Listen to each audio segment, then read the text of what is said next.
دویشتم سوال دی چې آیا موږ د ژوندونه مدد غوښتی شو؟ جواب: بالکل موږ د ژوندونه مدد غوښتی شو، خو په هغه کارونو کې چې د هغوی په طاقت او په وس کې وي. په هغه کارونو کې موږ د ژوندونه مدد غوښتی شو.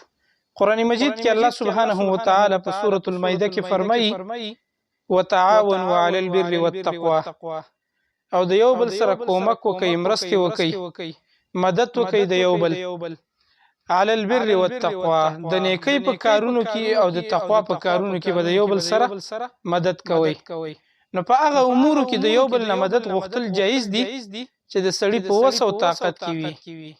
حدیث کې راځي نبی کریم صلی الله علیه وسلم فرمایي، صحیح مسلم کې حدیث دی: والله فی عون العبد ما كان العبد فی عون اخیه. الله سبحانه وتعالی تر هغه وخت پورې د خپل بنده په مدد کې چې تر څو پورې دا بنده د خپل رور مسلمان په مدد کې. نو الله تر هغه وخت پورې د دې مؤمن مسلمان مدد کوي، د په مدد کې وي چې کله دا د بل مسلمان په مدد کې وي. نو په دنیوي امورو کې، په هغه امورو کې چې د یو بل په وس کې او په طاقت کې، په هغې کې د یو بل سره مدد جایز دی. په هغې کې د ژوندونه مدد غوښتل دا جایز دی، په دې کې څه حرج نشته.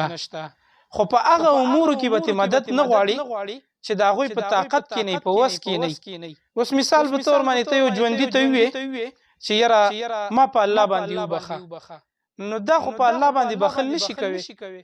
نو دا د هغه د طاقت نه بهر خبره ده، بلکې داسې مدد ته غوښتی شي چې یاره دا پیټ یې راته راپه شا که، یاره دا بوج رانه سپک که، یا یو 2-3 روپۍ را سره قرض وکړه، په دې کې مې مدد وکړه. نو دا هغه امور دي چې د سړي په طاقت کې، نو هغه امور کې مدد غوښتی شي چې د بنده په طاقت کې، په دغه کې د یو بل نه مدد غوښتی شي.